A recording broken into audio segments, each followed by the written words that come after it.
Per il quarto anno consecutivo l'Ubiam rinnova la sua collaborazione con A Scuola di Guggenheim nell'ambito di Mantova Creativa. Gestato è un voluto gioco di parole fra il tessuto gessato e la tecnica artistica della gestatura e abbiamo scelto questo titolo a rappresentare i laboratori che ha tenuto Giulia Filippi, l'artista del Guggenheim, nelle scuole durante il mese di marzo.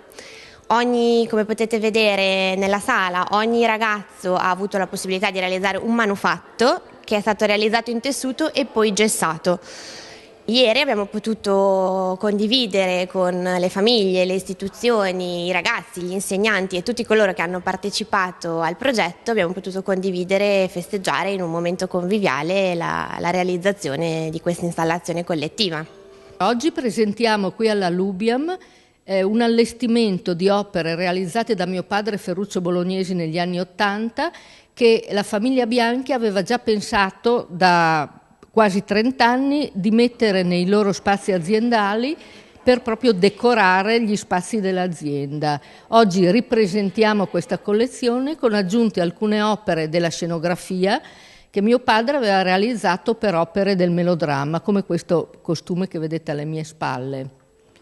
Lavoriamo dal 1978 nel campo del teatro d'animazione.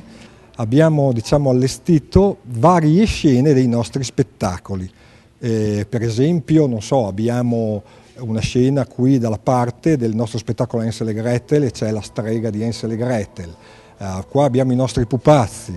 Qui dietro, per esempio, è una scena del nostro ultimo spettacolo che si intitola Odissea meccanica. I burattini hanno sempre avuto un fascino, soprattutto nei bambini, a differenza della televisione, perché i bambini pensano che i personaggi siano veri, siano vivi. Infatti quando facciamo gli spettacoli loro rispondono alle domande, cioè c'è un rapporto diverso col burattino rispetto al cartone animato, per esempio, no?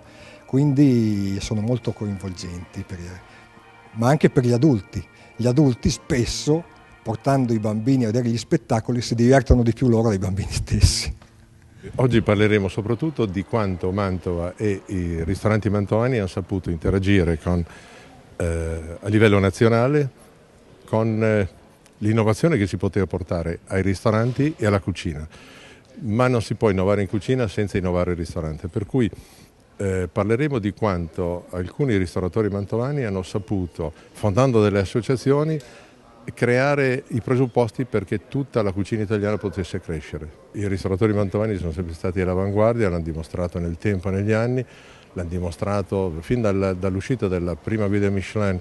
Nel 1956 non c'erano stelle, poi negli anni 60 c'erano già 2 ristoranti mantovani, da Gastone e Garibaldini, presenti sulla guida con una stella. Tenete conto che quando c'erano solo singole stelle, le altre stelle erano a Firenze, erano a Roma, erano a Milano, per cui Mantova ha sempre fatto una parte importante nella gastronomia nazionale.